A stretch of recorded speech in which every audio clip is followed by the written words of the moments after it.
everyone. We're so happy to see all of you here. This is like a small family reunion. I don't think there's anybody here that doesn't know about Crotona. So it's lovely to see all the different faces from all the different time zones. And good morning to Linda and Pedro, because it's morning in Australia right now. So good afternoon to you. Oh yes, it's afternoon for you now. So we're thrilled to have you here.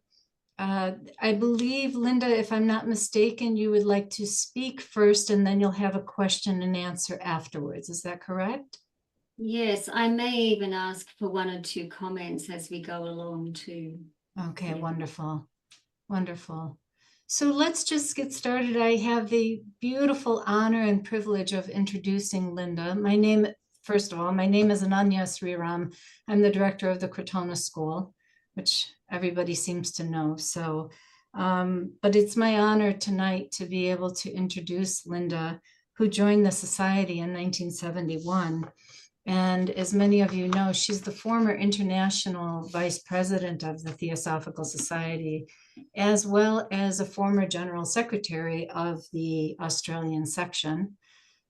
She was the editor of Theosophy in Australia for many years. Her articles are published everywhere, always with a very, very deep insight. Linda's also just a very, very heartfelt person. She's very personable, very warm and loving. But, you know, for her, Theosophy holds a strong conviction that exploring and deeply reflecting on the perennial wisdom can provide to those who are awake and alert the possibility of potential profound spiritual transformation, which says a lot about what her articles are like, the way she views Theosophy, and the way that she approaches it. So I'm sure that all of us are going to find this program very, very enriching. So with that said, I'm going to just hand it over to Linda. Thank you very much, Ananya, and greetings to you all. When we were thinking about a title for this short course, we decided to include in that title the daily making of a Bodhisattva, very much with the idea in mind that the great spiritual teachings that one comes into contact with through Theosophy should not simply reside in the mind, but need to become a living aspect of one's being. And that these are things that can be practiced on a daily basis. So we're going to give 2 classes each over the next 4 weeks. I will give today's class and the one in 2 weeks' time. Pedro will give next week's class and the one on the 4th week as well. I will tend to speak and show slides for an hour or so, with, as Ananya said, some questions or comments afterwards. Pedro is going to take more of an inquiry-based approach. He will be dedicating his sessions really to passages in the Voice of the Silence. I will use some of those, but some other sources as well, in exploring this subject of the 2 paths, which is deep, it's fascinating, in some ways challenging, but also ever inspiring. So I'm going to share my screen now and we will start to look at this subject. Great religious traditions have both their exoteric expressions and their esoteric expressions. And we're going to really consider in these classes this fundamental choice between the esoteric and the exoteric. And this suggests that there is a choice available fundamentally to each of us along these two lines. And this is very much brought out in the Voice of the Silence, but also in writings such as those of Swami T. Subbarao, Sri Shankaracharya, and also in the Zen tradition. So these are some examples which I will be using as we go along. And we need to bear in mind also very much that the direction of each of us is reflected very much in the numerous choices that we make in our daily lives, in our larger choices, as well as the way in which we approach so many smaller things, reflected in our relationships with others, reflected in how we approach tasks, whether we're willing to make sacrifices for other lives in different ways, reflected in potentially spontaneous, compassionate acts, and so forth. So for one who is really interested in treading what has been called the Bodhisattva path, this becomes a daily journey of discovery and unfoldment, which is quite exciting really to think about. So let's continue on. How can we think of the important text, the Voice of the Silence? I'd like to quote Joy Mills, first of all, here in her commentary on the Voice of the Silence. She talked about it being a practical guide to a life that could be lived in accordance with universal principles, a devotional text designed to create in the minds of students a spiritual atmosphere that would help transform thought into action, aspiration into compassionate service. Rohit Mehta, who was a theosophical lecturer and author, described the Voice of the Silence as the book of Buddhi. And there is truth for in this as well. Buddhi comes from the root word bud, meaning to wake up or to recover consciousness. So it has to do very much with one's ability to wake up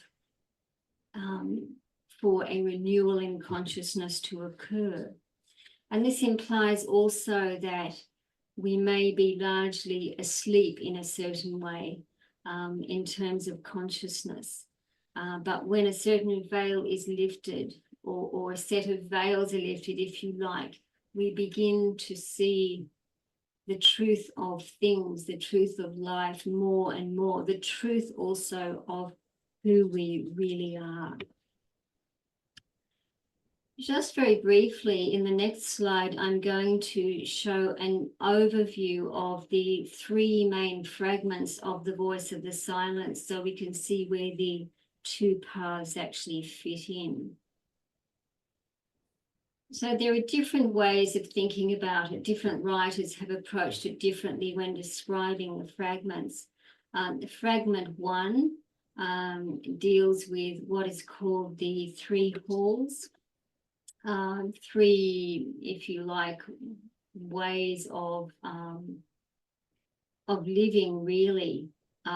A life which is more ignorant, a life which is actively learning, and a life which is imbued with wisdom.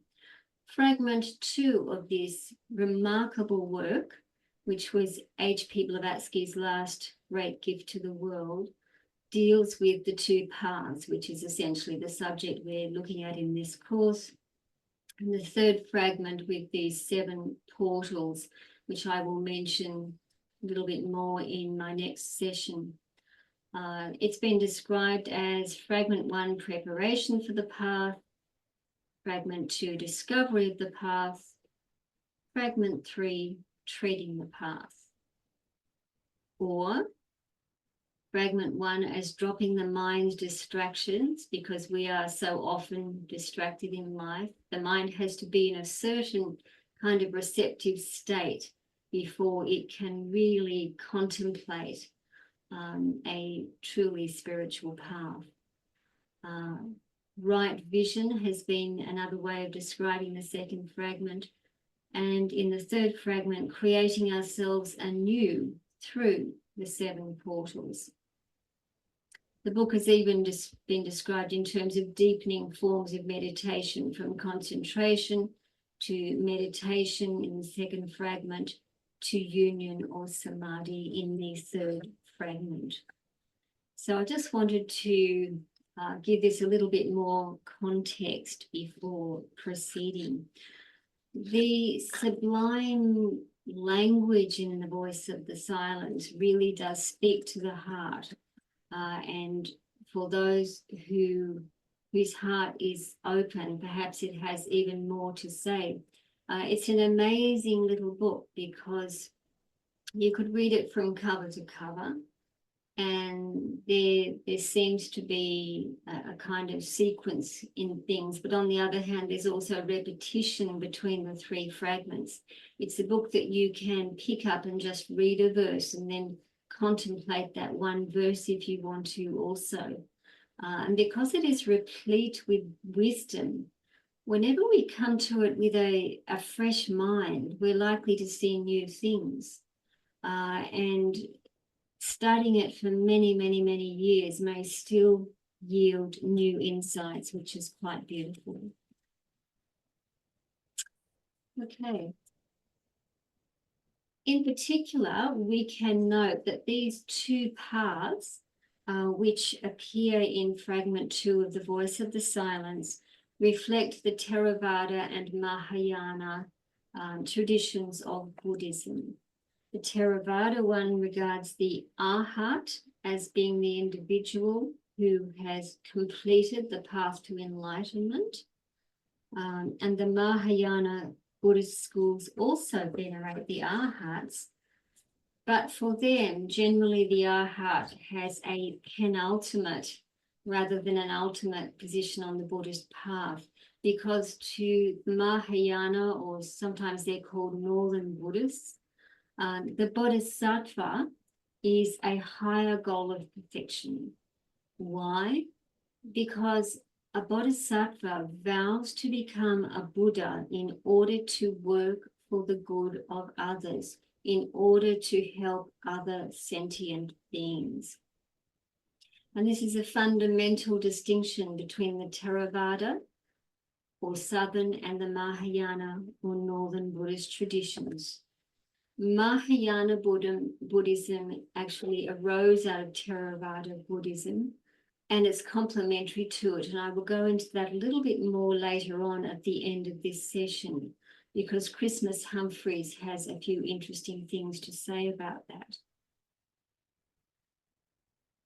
Now, in her book, Entering on the Sacred Way, Joy Mills mentioned that it is evident throughout the Voice of the Silence and all of HPB's writings that the Dharma or way, which is inherent in the theosophical worldview, is that of the Bodhisattva, the path of renunciation, which is one of these 2 paths. We can see it, she said, in various theosophical writings. If we are truly orientated towards the Bodhisattva ideal, we can act in every moment in such a manner as to ensure that our total being turns in that direction, just as a flower turns toward the sun.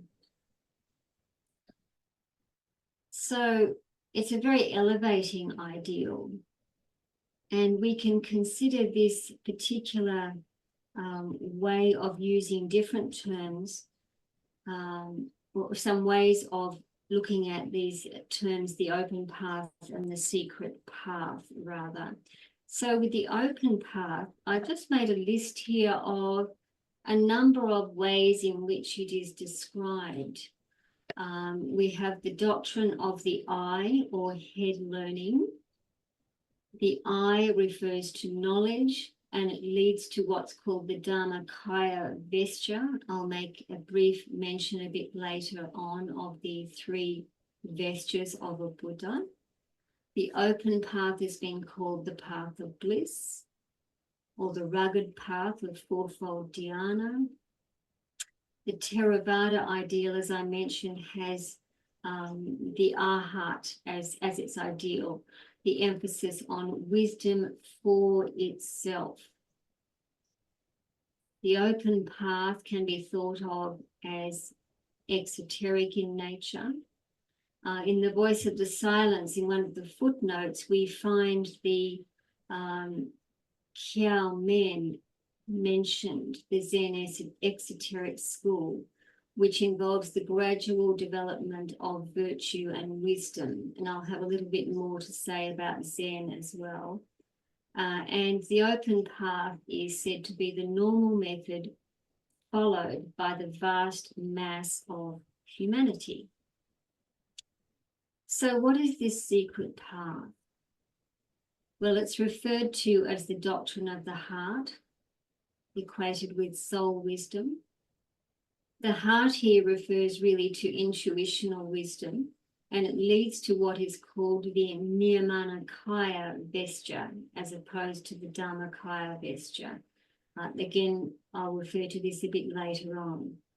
It is called the path of woe, and in the next session we will see why it is called that. It's known as the steeper path that leads to the paramita heights. The paramitas being transcendental virtues, which are unfolded in one who is headed along this path. The Mahayana ideal in the Mahayana Buddhist tradition is the Bodhisattva. The emphasis is on compassion as wisdom in action, compared with wisdom for itself. It's known as the esoteric path. It can be called the path of true occultism. It's called the secret science. In Zen, in the esoteric school there, it's called Sun Men, an immediate non-path of uncontrived presence, which I will mention briefly a bit later.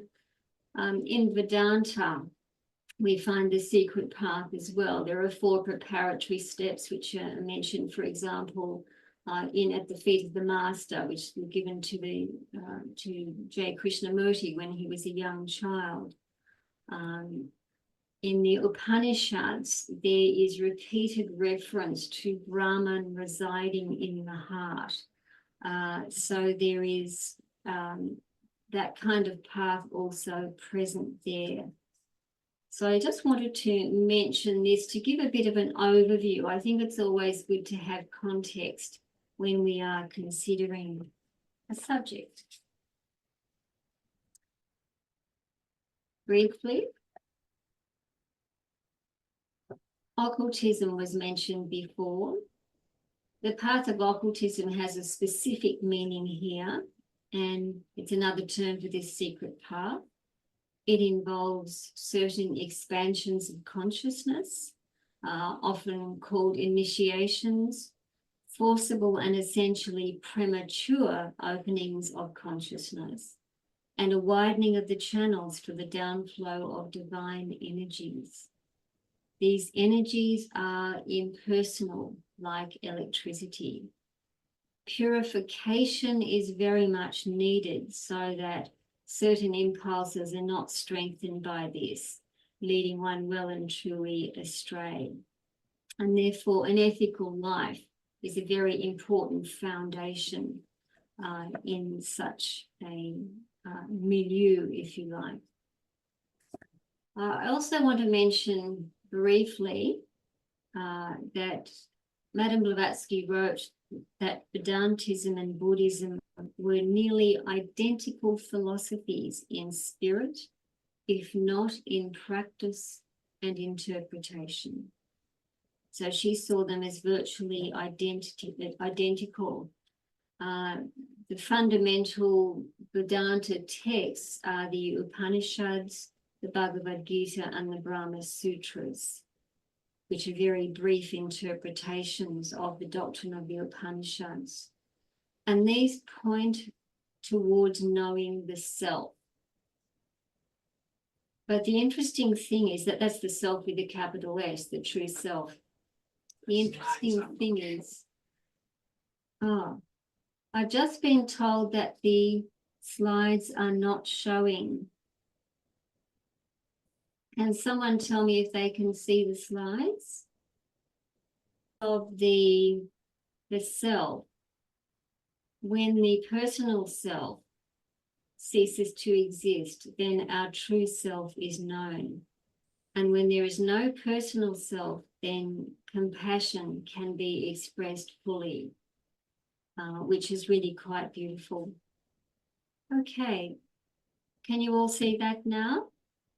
Yeah, I was just pausing for a moment before coming to the text.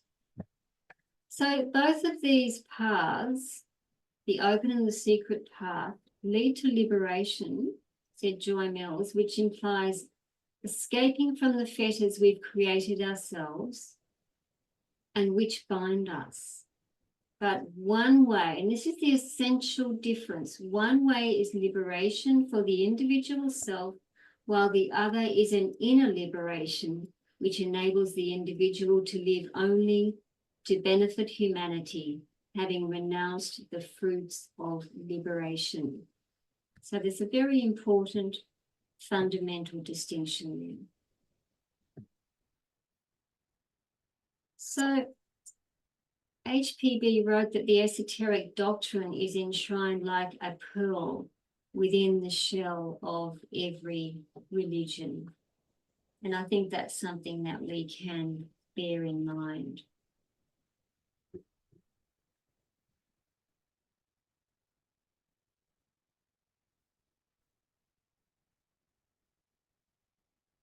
I want to now move to two paths in the Zen tradition. We'll come back to some quotes from the Voice of the Silence a bit later on.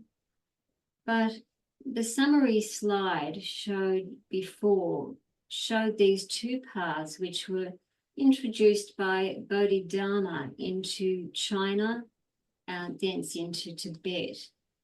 And in fact, eventually the Buddhism in China became what we know as Zen in Japan today. And in one of the footnotes of the Secret Doctrine, or the Voice of the Silence, we read that the two schools of the Buddha's doctrine, the esoteric and the exoteric, are respectively called the heart and the eye doctrine. Bodhidharma called them in China, from whence the names reached Tibet, the Sung men and the Kiao men. We saw those names briefly before. So Bodhidharma came from India in the 6th century. And it was by the 12th century that Buddhism had gone through China and also come into Japan. So we find these two paths in the Zen tradition as well. One writer, Ze Zuiho Sigal, mentions, it has been written that Zen is the apparent coexistence of two seemingly contradictory spiritual paths. One is a gradual path of development of virtue and wisdom. And the other is what he describes as an immediate non-path of uncontrived presence. Some writings on existential Buddhism see these paths as complementary rather than contradictory. Zen is both a path of character development, he said, and a path of uncontrived presence, each both facilitating and enriching the other. In Zen, the absolute nature is called the uncontrived state, free from attachment and aversion, perhaps we can think of it as unconditioned consciousness, pure consciousness. So in the Zen tradition, this pure consciousness is another way of the existence of this secret path. It is coming to one's true nature. And this particular author says that wisdom refers to those mental skills which tell us which virtues are called for in specific situations. They allow us to discriminate truth from falsity, allow us to constructively solve problems, and properly judge the social context that we are operating in. According to this understanding of the Zen tradition, wisdom has a very definite, has a useful place. It's not as polarized as the two paths in Madame Blavatsky's Voice of the Silence, who talks about the less well-regarded doctrine of the eye for the crowd and the doctrine of the heart for the so-called elect. And I want to mention here also something Christmas Humphreys has said. He wrote a book on called Zen, A Way of Life, which is very interesting. He was a theosophist and also a very serious Buddhist practitioner as well, known as the gentle judge at the Old Bailey in England. He wrote, the rise in the Bodhisattva ideal produced a corresponding emphasis on karuna as distinct from prajna, on compassion as wisdom in action rather than wisdom for itself. Yet, he said, the two are one.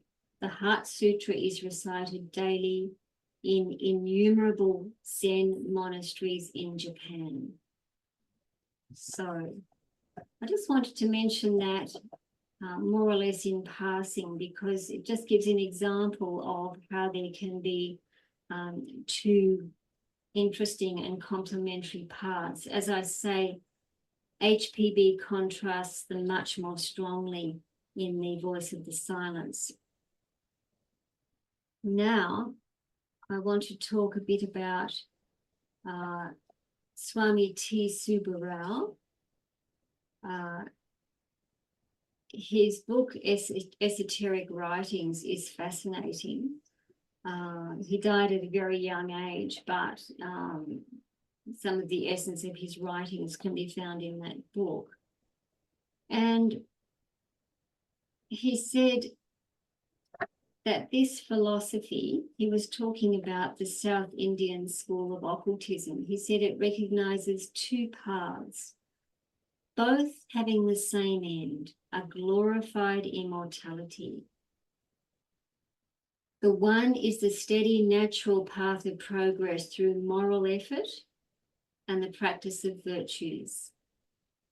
A natural, coherent, and sure growth of the soul is the result. A position of firm equilibrium is reached and maintained, which cannot be overthrown or shaken by any unexpected assault. It is the normal method followed by the vast mass of humanity. And this is the course, he said, that Shankaracharya recommended to all his sannyasis and successors. The other road is the precipitous path of occultism through a series of initiations. So again, we have quite a strong contrast between these two possible paths. He said basically the chela or disciple comes to obtain prematurely a knowledge of the spiritual nature, and even to obtain powers to which that individual is not morally entitled by that degree of progress. So it's a potentially faster route, but he gave a very real warning that the talisman which ensures safety in this is a perfectly unselfish, self-forgetting, self-annihilating devotion to the religious good of mankind, which must have no end forever, said Subarao, and the object of which is the religious enlightenment of the human race. So that was a very strong warning by him. One needs to be morally prepared to have the compass pointing in the right direction, to have laid a strong foundation or cornerstone. So now we're going to move to the voice of the silence and see a little of what it says in fragment 2, which, as I said before, deals with the 2 paths. So we're going to look at a very important quality which comes out in this particular fragment quite early on. And it starts with verse 106. Who shall first hear the doctrine of 2 paths in one? The truth revealed about the secret heart, the law which, shunning learning, teaches wisdom, reveals a tale of woe. So this is this path of woe that I mentioned briefly in a slide before. The footnote to that says the secret heart is the esoteric doctrine. And it goes on a bit later to say, search for the paths, but O Lanu, the disciple, if you like, be of clean heart before thou startest on thy journey. Before thou takest thy first step, learn to discern the real from the false, the ever-fleeting from the everlasting. Learn above all to separate head learning from soul wisdom, the I from the heart doctrine. And I'd like to pause there for a moment and ask whether any of you have thoughts about what it means to discern the real from the false, to discern the ever-fleeting from the everlasting. What does that mean to you? Perhaps you could put up your hand and use the icon, because I can't see everybody here, so I don't know whether anybody is wanting to talk unless there's a hand showing.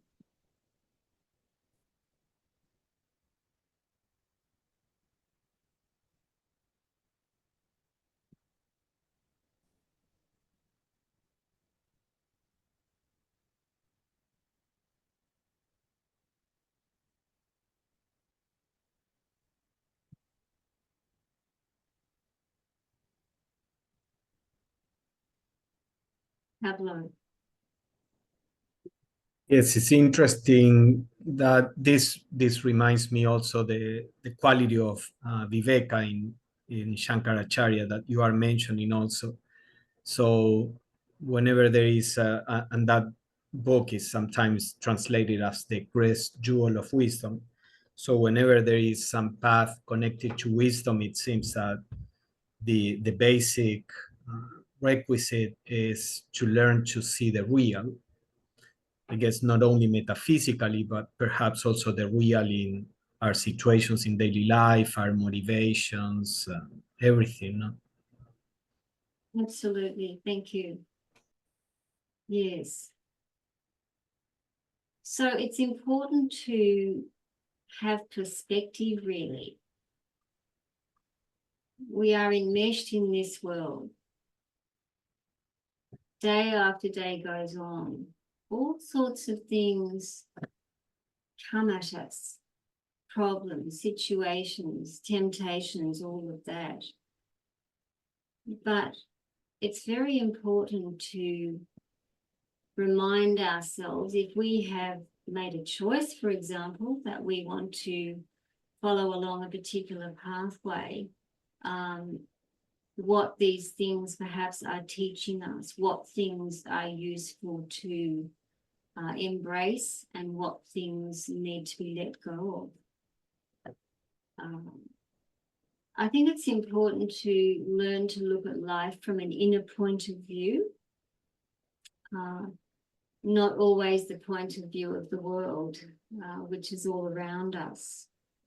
To appreciate the intrinsic value of things, the intrinsic value of people, the intrinsic value of life, not simply the face value, not the material value. There are all these aspects of our lives which can be subject to this wonderful quality of discernment. And it's absolutely fundamental, really, in a true spiritual life. And to engage with the depths of our consciousness, we need to really be very grounded and very certain of our direction. So it's quite lovely. So hence this importance of learning to discern, I guess, that which is lasting also, rather than that which is ephemeral, the real and the false. The false would come into the realm of Maya, or that which we often think of as illusion, in the sense of something which does not last. It's something which plays out in time, but there's something out of time within us which can also really become a witness to our lives and to what goes on. So if we can engage with that, with the deepest aspect of ourselves, then we can be on much more solid ground, I would suggest. To continue.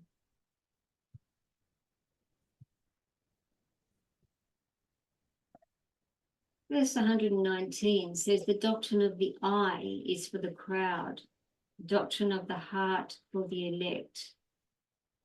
And this is this really strong contrast I was talking about between the two paths in the voice of the silence.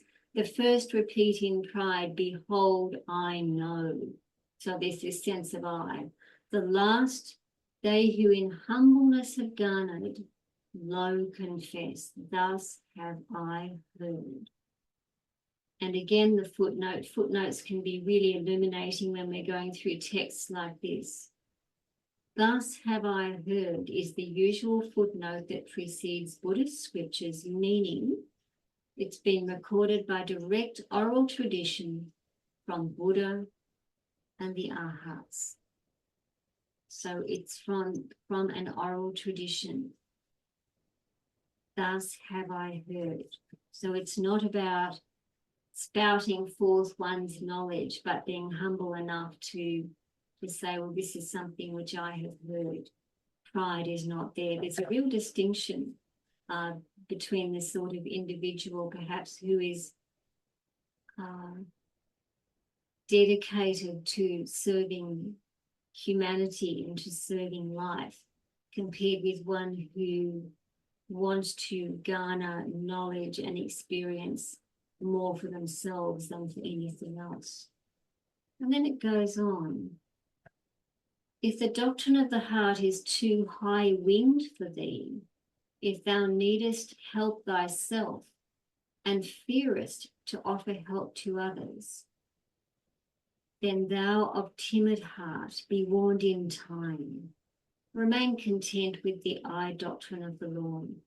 Hope still, for the secret path is unattainable. If the secret path is unattainable this day, it is within thy reach tomorrow. So a little later on in the text, it seems to relent a little. And it's basically saying, well, if an opportunity is missed now to enter the secret path, there will be other opportunities. So one can still hope, even if it's unattainable this day. Tomorrow refers to the following birth or incarnation.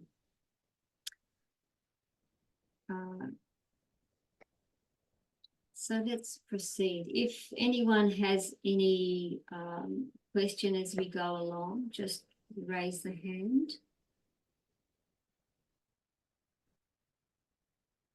So in Buddhism, it's the heart doctrine of the Mahayana or Northern School, said to constitute the esoteric teachings of Buddhism, said to form the mystic core of Buddhism, with that ideal of the Bodhisattva. The I doctrine, on the other hand, the Southern School, has this ideal for the Arhat, the worthy one who by effort has become liberated from illusion. I'm just talking about Maya or illusion. So there's this liberation from illusion. And these ideals, said Christmas Humphreys, are complementary. Why? Because wisdom is not truly gained until it has been applied in service. And compassion is blind unless assisted with the light of wisdom. What do you think of that? I'll just read it again. These ideals are complementary because wisdom is not truly gained until it has been applied in service. Compassion is blind unless assisted with the light of wisdom.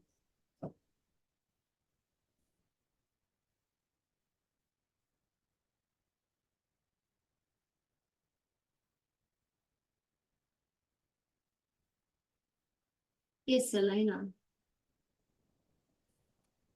Linda, hello. I was thinking of something else besides this question that you just posed. I was thinking about the I and the heart doctrine as not necessarily being separate, but maybe sequential. Could that be? Because I wonder if we all go through with the through the I doctrine first, up to a certain point in our evolutionary process when we begin to wake up. So all of us are actually taking the long way around the mountain. And then at some point, we realize that there's no other way to go. And that's when we take the step of what would be described as now the heart doctrine or the path of the heart. Do you think that it could be sequential in that way rather than just one or the other?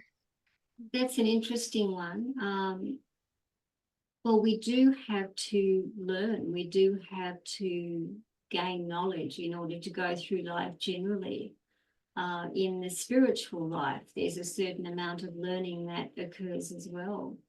I think that's quite a good way of thinking about it. For some, they may never go down that route of the heart doctrine. They may just continue on with this open path. But for others, I was talking about this with Pedro actually the other day. It's brought up a lot of questions. And there's the thought that at some point along the way, there may be a real awakening for an individual, which causes them to really gravitate towards this path of the heart, this secret path, so-called, because there's something inside that just responds to humanity and its need and wanting to really to serve, to renounce. These are things that come up in the secret path as well.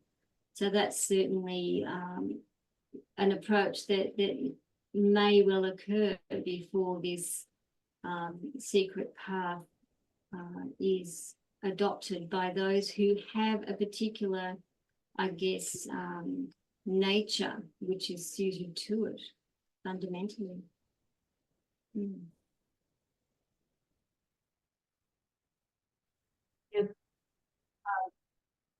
We've got Maria classroom.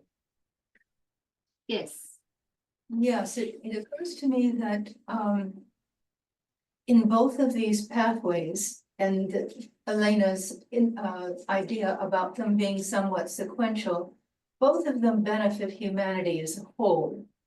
And for example, those who are following the path of the heart because they feel more oriented toward community and being perhaps of help to each other, they're benefited very much by those who are on the path of the I doctrine because of the great power of the will that is active in the others, and they are in a way supporting each other. They shouldn't interfere necessarily.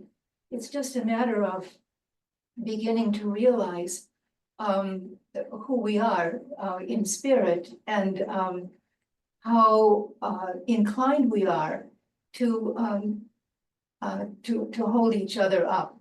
But in either case, the effect on humanity as a whole is significant. Thank you, Maria. We'll have two more comments and then move on. I think we had Susan, did we? Thank you. So with regard to Christmas Humphrey's quote, I think it's very good points he's making. But I would say when he speaks about wisdom is not truly gained unless it has been applied to service. I think wisdom, true wisdom is realizing the unity of all, so that what comes with it is realizing helping others is part of that. And so maybe wisdom is growing, as a person is on the path, and it's then fully known and felt when service is done. And then the second part, compassion is blind unless assisted by the light of wisdom. But I might say that compassion is less complete rather than not blind without the light of wisdom, without the realization of unity, because that takes a while to really get integrated in a person, that the person we're arguing with is one with us. It takes a while to really, and why we shouldn't gossip, all these various things we're taught. It takes a while to integrate that over. Thank you, yes. And I think in terms of this sense of completion also, one can think of wisdom as finding its completion in service as well. It's another way of perhaps thinking about it. Idamas?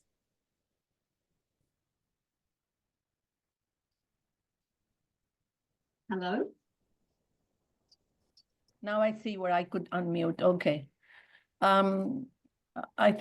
From what I have heard, my feeling is that both the heart and the mind need each other, and they relate to the two doctrines as well. I like the idea of unity that Sue just brought up. That makes a lot of sense to me. A long time ago, I thought that opposite poles was something negative, conflicting. But these days, I feel that the poles need each other to balance each other. And that's how I see these doctrines. I don't know if it makes sense to other people or not. Thank you. We're going to move on now. I want to talk briefly about the doctrine of the Trikaya in Mahayana Buddhism, according to which teaching a Buddha can exist in three states or modes of being, three vestures. The first one that I want to mention is the Nirmanakaya, emerging from the secret path. The third or lowest, exoterically speaking, of the three bodies. This was in the occult glossary, this reference here, also known as the body of transformation. One who's entering it lives in touch and in sympathy with the world of humanity. Life is said to be lived on the next plane of being beyond the physical plane. And it is in this vesture that the Buddhas of compassion live and work. So this is, if you like, the outcome of one on the secret path, the birth of a Nirmanakaya, if you like. The second vesture or state or mode of being of a Buddha is the Sambhogakaya, which can be thought of as an intermediate state between the other two bodies or vestures, a means whereby what's called the Pratyeka Buddha, often called a lone Buddha, can obtain the loftiest state, a means of access to that state, which is the Dharmakaya. Also called the body of enjoyment because it's the vehicle for experiencing bliss. Not a body as we know it, but I guess a state of consciousness, really. And one who's in that state can be conscious to a certain extent of the human world, it is said, and its sorrows and everything, but with little power or impulse to render aid. And this was Jeffrey Barborka in his Divine Plan who mentioned this. And then we have also in the Divine Plan mention of the Dharmakaya vesture, described as the highest or perhaps subtlest state of the Nirvanis and full Pratyeka Buddhas who have achieved the goal of liberation for self alone. So pure and holy, so high that that individual is virtually out of all touch with everything inferior.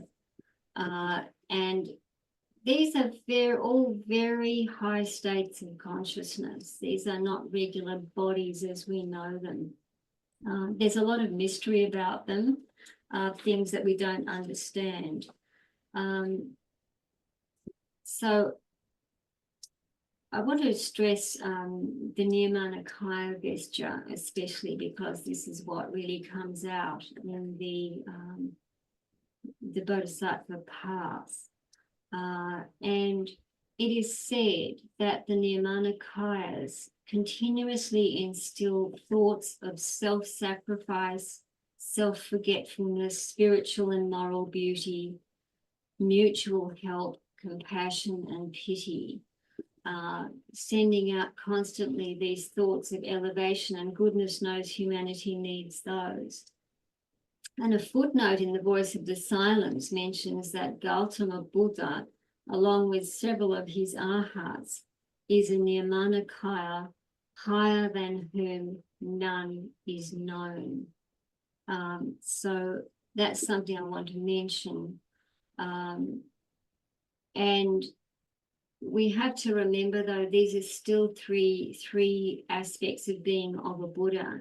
And these are still Buddhas. And even though the Dharmakaya is virtually out of touch with everything inferior, nevertheless, this is a very high state of consciousness. And there's much about it, probably most of it we don't really understand, especially. Yes, a comment? I just have a question. I can wait until you're done with Sambhogakaya, but it was about the Dharmakaya. Okay, thank you. So what would you say the purpose of the Dharmakaya is then? Over. I don't think I would want to hazard a guess. I think it's so much beyond our comprehension with our minds. It's a mystery, an absolute mystery as far as I'm concerned. There is some purpose to it. It's where a certain type of Buddha exists in such a state. I don't think there's much that can be said about it. If anyone else wants to make a comment, you're welcome to. And then we'll proceed. Okay. Elena? Ananya and then Elena. I was just going to say that, even though the Dharmakaya is virtually out of touch with anything inferior to himself, that state of consciousness surely has to play a beneficial role for all beings, even though it may not, that consciousness may be out of touch with everything inferior to itself. Mm. Because if everything is one, how can it possibly not benefit, that consciousness not benefit the all? Thank you. Yeah. Elena. Yes, in the collected writings of HPB, there is an article on the mystery of the Buddha. And somewhere there, it talks about how the Buddha has already taken on the Dharmakaya vesture. So it is a mystery, truly, very difficult for us to understand. So maybe not really worth discussing with our limited brains, but Yeah. it is In one source that I found, it said that Gautama Buddha had actually aspects of himself had adopted each of those vestures, although Yes. he was functioning as this great Nyamanakaya. It's an extraordinary teaching, really, this Trikaya doctrine. Okay. I want to talk a bit about the open path now, which is also described as this winding around on that longer road up the mountain. So let's again look at some of the understandings. So we have those terms that I mentioned before. I'm not going to go through all of them right now, but that's just to refresh your memory a little bit there. But the main thing is that it's the normal method followed by the vast mass of humanity and recommended as the safe method by Shankaracharya to all his sannyasis and successors. I want to talk a little bit about the Pratyeka Buddha, who adopts this Dharmakaya vesture. Joy Mills mentioned this is one who independently achieves liberation without the aid of teachers or guides, which is extraordinary to think about, and without teaching others either. And so, as I mentioned before, it's also referred to as a lone Buddha. The voice of the silence says the Pratyeka Buddha stands on the level of the Buddha, but his work for the world has nothing to do with his teaching. And his office has always been shrouded with mystery. So it's saying that, yes, he does do some work for the world, but it's absolutely shrouded in mystery, in response to Susan's question. The preposterous view, it says that he, at such superhuman height of power, wisdom, and love, could be selfish, is found in the exoteric books, though it is hard to see how it could have arisen. HPB charged me to correct the mistake, as she had in a careless moment copied such a statement elsewhere. Sorry, this I think is actually a quote from Annie Besant. I put the wrong reference there on the end of it. But she wrote about this preposterous view that Buddha could actually be selfish. Okay. And a question just to think about for ourselves briefly, then I'll go to the last few slides. We're already at 1 hour, but is it okay, Ananya, if I go a little bit longer to finish this? Okay. Would we opt to enter nirvana? Just thinking about ourselves, would we opt to enter nirvana and be liberated, or alternatively to relinquish nirvana and postpone liberation until no sentient being suffers anymore? What would we do? Yes, in theosophical writings, the Bodhisattva path is emphasized. I think it really is something which is for the few. And this comes out at the beginning of the voice of the silence as well. It is for the few. It's for those who are willing to make enormous sacrifice, an extraordinary level of sacrifice. Yes, Idamas?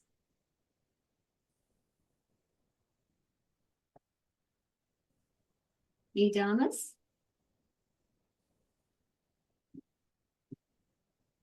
Can you hear me, Idamas? Yes, now I can. Okay. I'm very glad that you brought up, clarified the comment that Blavatsky made in The Voice of the Silence about the selfishness of the Pratyeka Buddhas, and I could never understand that, and now I feel so much better. Yeah, sorry, I think that was actually Annie Besant, as I said. I think I put the wrong reference there at the end, but she indicated that HPB had charged her to correct that mistake. So it's a mistake that in the Voice of the Silence they mentioned Blavatsky saying selfishness is what the Pratyeka Buddhas are all Well, about. giving the impression that such a being was, selfish. Yeah, it was just to correct that impression, really. Yeah. That never made sense to me, but anyhow, Mm. You said as I said, the Voice of the Silence really does tend to polarize these two paths quite a bit. Yeah. And then you asked, what would we do? What would we choose when we become enlightened? I think you said more or less. And I've thought about that so many times.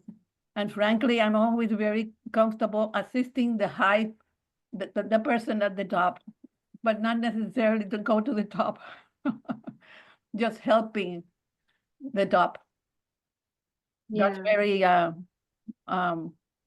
anyhow, seems like an impossibility, but it's my dream. Thank you, Idamas. Pablo. I always think that the Voice of the Silence is like an advertisement for the Bodhisattva path. So allegorically, I think that that's why there is so much contrast between the two paths, because it's emphasizing the other one. So as Besant Very says, much. exoteric books, they put it this way, but just for the sake of emphasis, I think. Yeah. Thank you. Okay. Excuse me, can I be heard? Yes.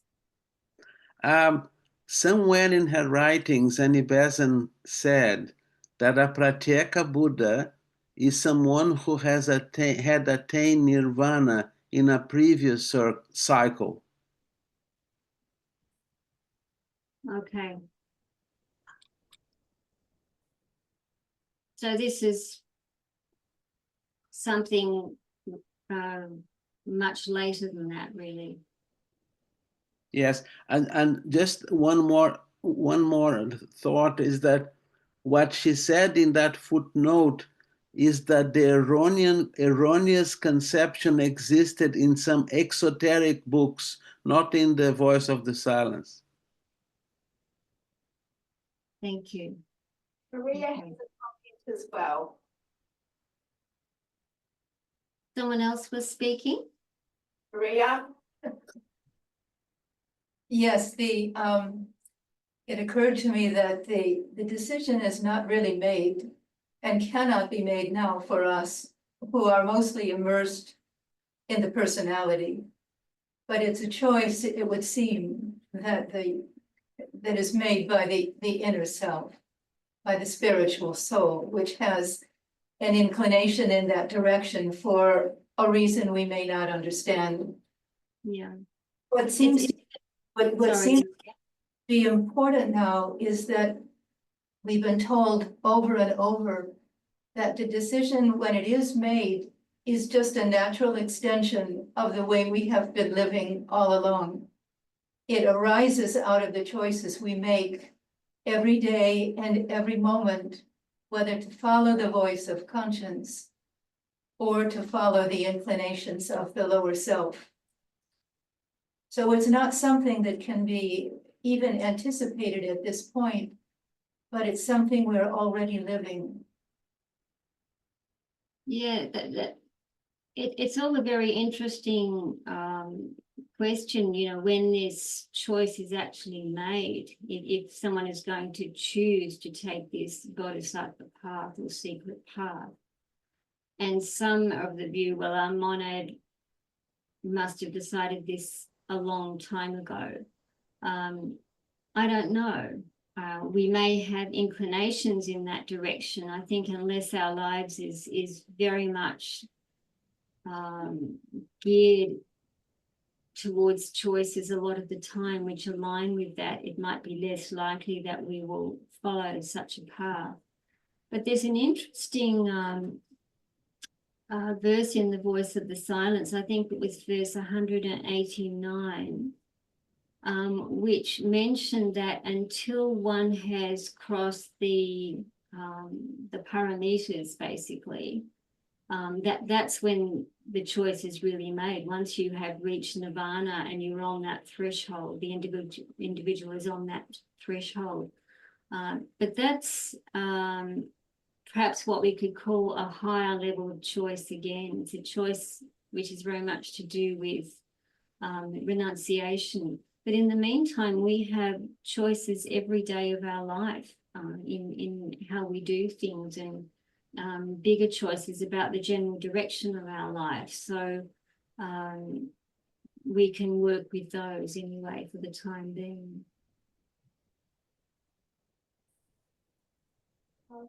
Do you have a question? Is there another remark there?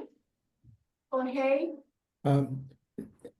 Yeah, in my mind, I cannot conceive achieving nirvana while somebody else is unhappy. I cannot see how can one be happy while somebody else is unhappy, in simple words. Right. So you can't conceive how someone can be happy when someone else is not happy in the world, basically. Right. So how can we arrive to nirvana alone while somebody else is suffering? Thank you, Pablo.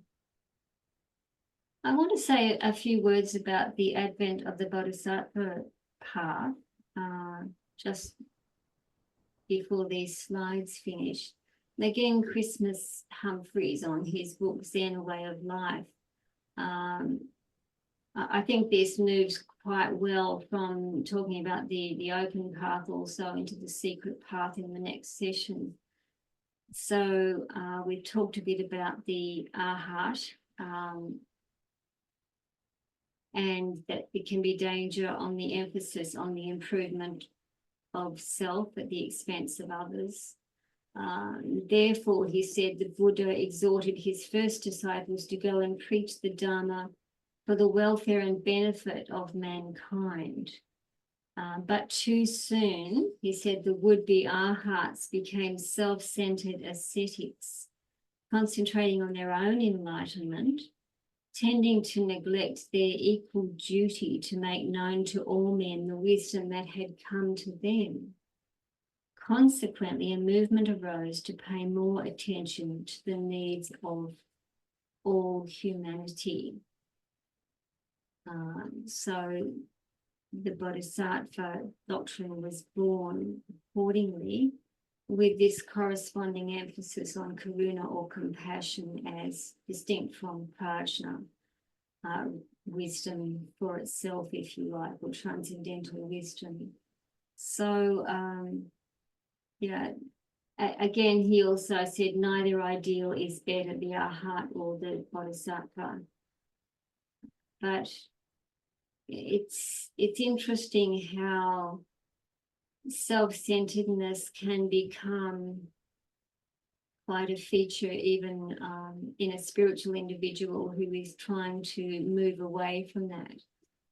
He was saying the would-be arhats became self-centered ascetics, and that was to the detriment really of those around them. So I think one has a duty to share certain things with the world if one has certain knowledge, and also to not become overly self-absorbed. And it may be remarkably easy to do that. It's a fine balance sometimes. Any thoughts about that?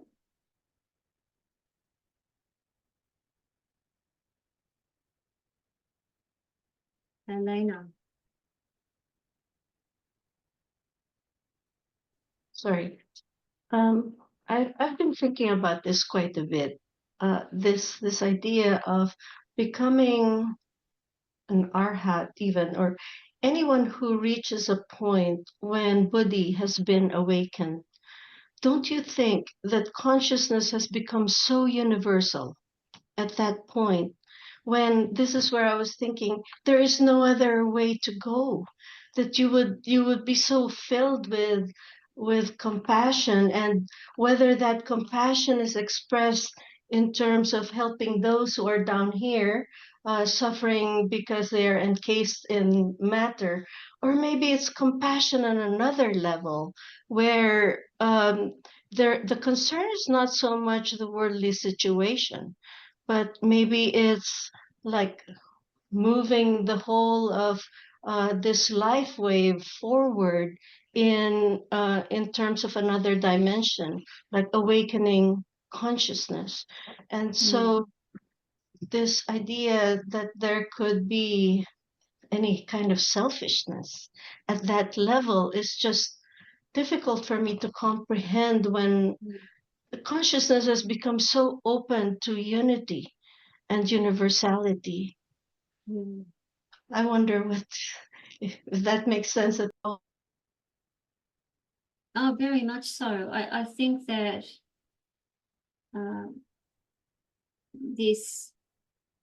the potential to wake up when buddhi starts becoming infused into the mind is quite extraordinary. There may be smaller awakenings as we go through in life, but there may be some larger awakening as well, and that can really make an enormous difference.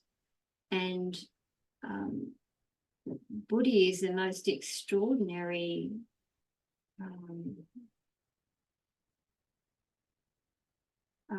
quality, really, in terms of life.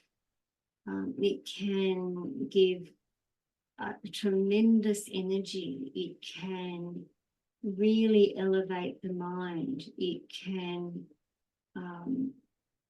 change our motivations as its voice becomes clearer inside us. It can have this great effect of renewal as well. And I think that meditation, going within, reflecting, has a tremendous benefit when it's done over time, because there may be this irradiation of the mind at times, or perhaps more regularly as one goes on, from the higher reaches of our consciousness, and it can make a world of a difference. It's incredible. And I take your point, Elena, that that this may result in compassion at some completely different level for one of those lone Buddhas whose purpose is not entirely clear at all, and yet which has a particular purpose in the grand scheme of life in the universe, in terms of the life way.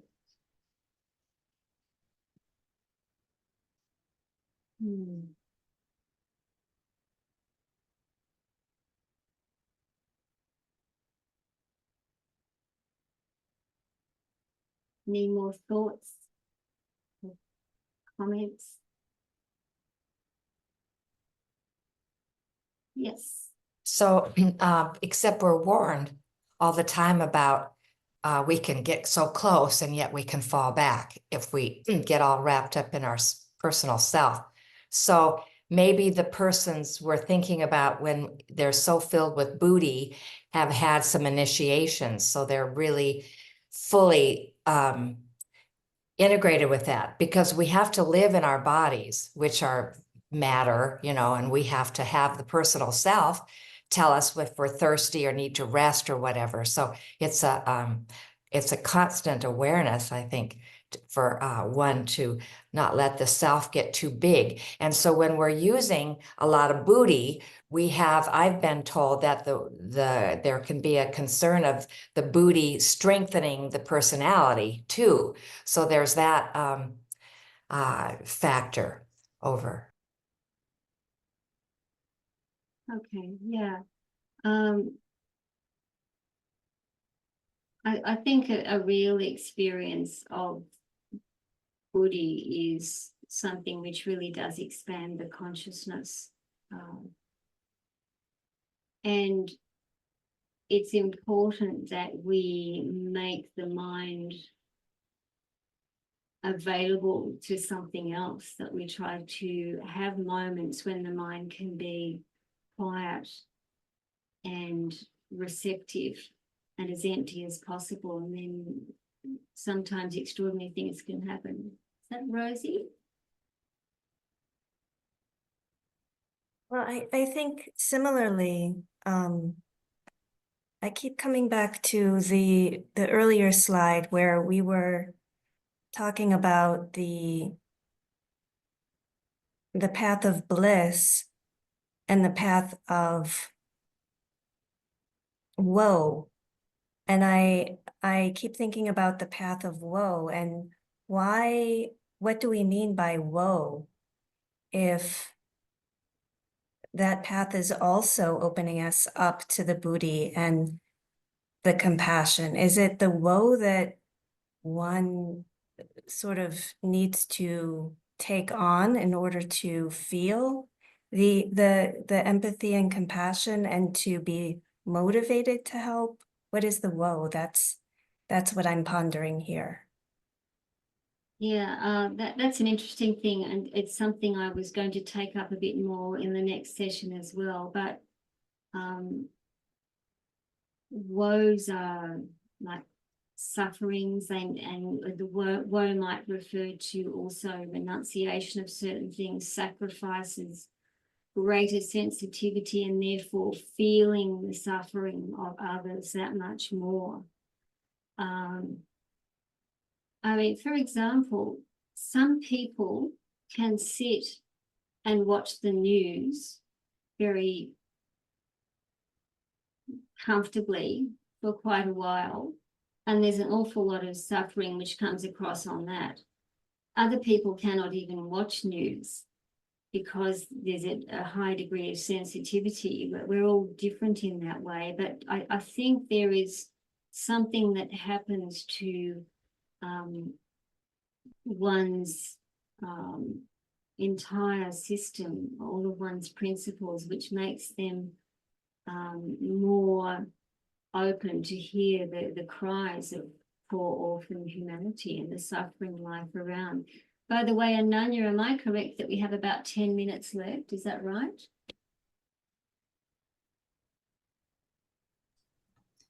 Yes, that's correct. Yes. We okay, were just to be respectful of your time, especially. So we were keeping the program to about an hour and a half. Yeah, that's fine. Yes, okay. Just checking. Yeah, I wonder if anyone else has any comment about woes as well. I guess there's one other thing I'd like to say too.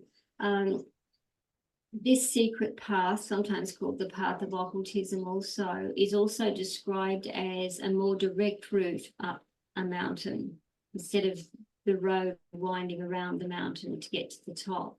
It's going to be a steeper, more arduous route. There's an implication that karma, the karma of the individual, is likely to be hastened as well, and there may be more personal suffering as part of this also. So I think these woes, there are a number of dimensions to this question of woe. Idamus and then Pablo.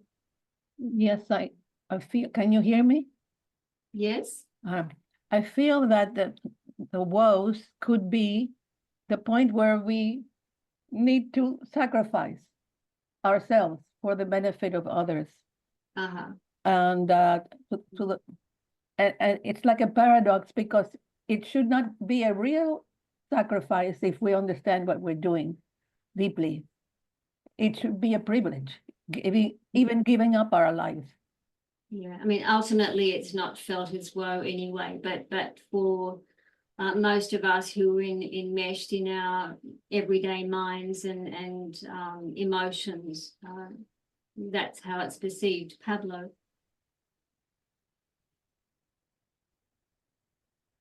Some things that came to my mind thinking about this are like some quotes in the Mahatma letters, where we see that the masters sometimes they show distress about humanity, even though they know that we are eternal, etc. The suffering at the level of our personalities is real.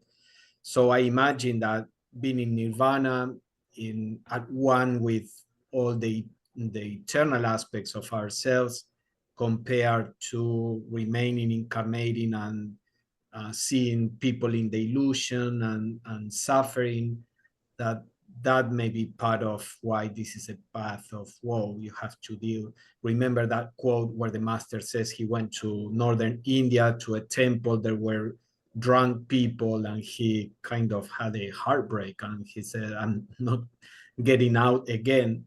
So that may be part of it. Yeah, thank you. Yes, Susan. Thank you. So I think also a woe is when we really face ourselves. We have to really face our shadow or things that we are wanting for ourselves, or tendencies, or if we get angry or whatever. There's some woe with that, because you have to just face it and deal with it and accept, yeah, I got some stuff to work on. Over. I mean, imagine what for each of us might be a perfect day without any woes. What would that look like?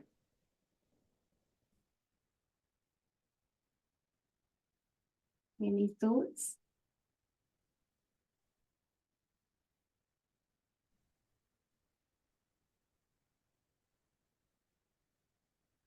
Yes. I'm not sure who that is. I see a TS. Anita. Yes, Anita. Yes, the walls, I think that we have many during the days, but what got me thinking is that there always one has to, in the making of a bodhisattva, one has to find a balance between the heart doctrine and the eye doctrine, because the Mahashohan said that nirvana, I mean, one way of looking at nirvana was the consummation. It's not the consummation of all knowledge and all wisdom that we must strive for, but rather the helping or the leading of others, and of course of ourselves and others, into the path of righteousness and true self, or true knowledge.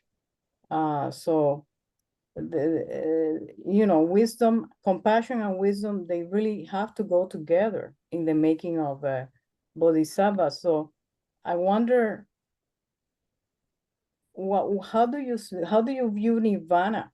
I mean, is nirvana something selfish also, of attainment of when you attain nirvana? Because according to the Mahashohan, it seems that there is some kind of selfishness also if we just attain that state and separate from the suffering of humanity. We still have some dharma to do as in that level for the Prajeka Buddhas or for others that are taking this path. one can never really separate from the law, from the unity of the helping, finding ways to help all to awaken to their true nature. So how do you view nirvana? Because I don't see it as selfish, but I can see that if there is an element of selfishness still in, you know, in those subtle level where there is some kind of separation, then of course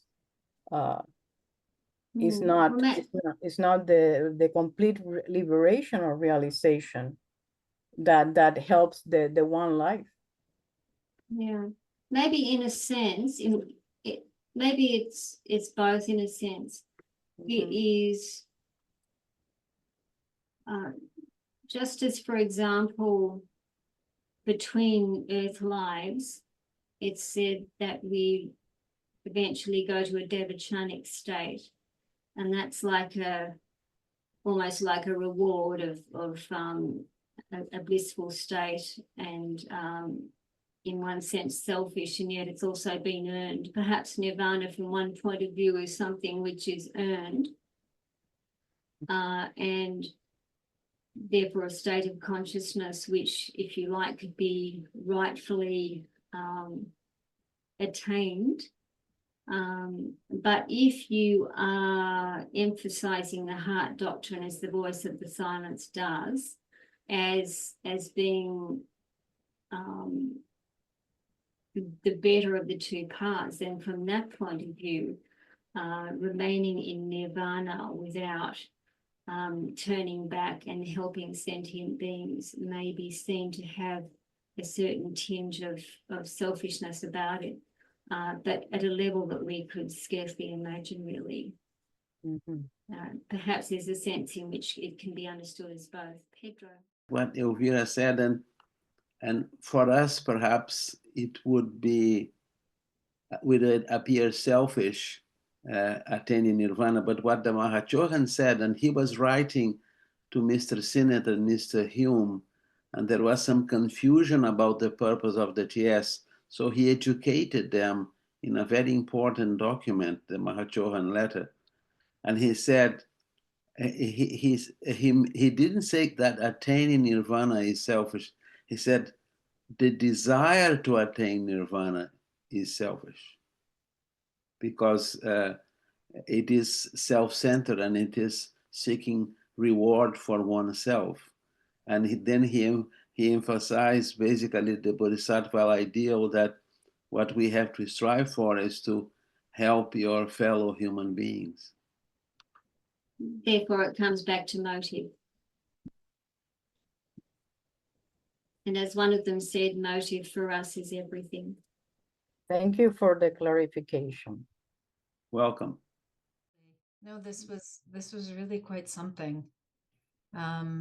At many levels, and a lot, it brought a lot of clarity as well, and a different way of looking at. I loved how you went through the different ways using Christmas Humphrey's work and with Zen and the book, Zen, A Way of Life. I love how you brought that in to be able to give that holistic point of view instead of looking at it as two separate ways of viewing the paths, but that perhaps that they do complement each other, so. And I'd like to thank everyone for all their contributions, and for Annie, I forgot to thank Annie for the tech side of all of this. And Linda, you and Pedro, it's always such a pleasure having you. Thank you.